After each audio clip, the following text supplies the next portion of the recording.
আজকে এসেছি পুকুর পাড়ে মাছ মারতে। খেয়াও জাল দিয়ে মাছ মারবো আজকে। তো বহুকাল খেয়াও জাল মারিনি, আর খেয়াও জাল মারতে পারবো না কিনা বুঝতে পারতেছি না। ততক্ষণের সাথেই থাকবেন, আমরা মাছ মারবো, আপনাদেরকে দেখাবো।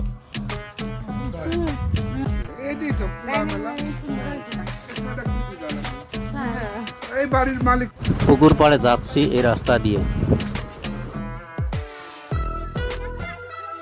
কত লোক আসতেছে মাছ মারতে, মেলা লোক।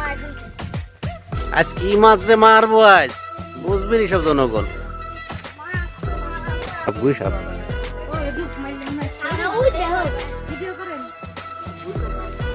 কলার গাছ তো গাদি কলার গাছ গো।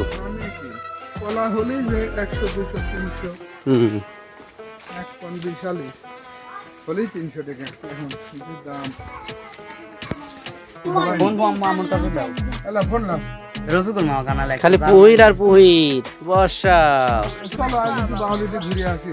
খালি পুহির আর পুহির, তার পাশে খালি পুহির। খোলা আসছে না তো কি করবে এনে খেলা ওরম করে দেয় আটা, একটু পানি লাগে বা আবু গুলায় দেওয়া লাগবে।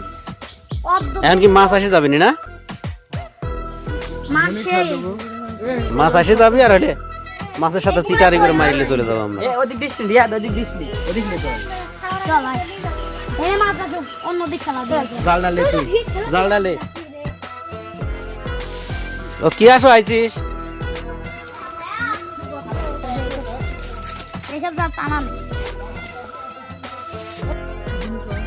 এই জিনিস মনে করো যে একসময় বিলির মধ্যে ছিল এই পদ্ম চাকা। হ্যাঁ, এই পাতা আমরা লিয়ে গেছি। ওরে বাপরে, হাঁটা যায় না তো, হাঁটু মাটু কাটি কুটি শুলি একবারে অবস্থা খারাপ হয়ে যায়, এর মধ্যে যাওয়া যায় না। আমি চলেছে একটু তোর হাতি বা কত বড় যে কতটুকু পানি তুলবি? দুই হাতে চলে দেন না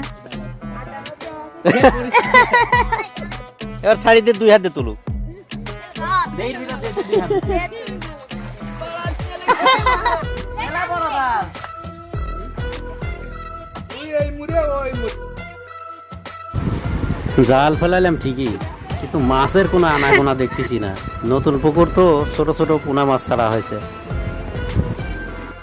পানিতে ধর, পানিতে ধর। মাছ মারতে আইছি হলো আমি, আমার ছেলে, আমার বোনের ছেলে, আর আমার ভাইয়ের হলো 2 ছেলে।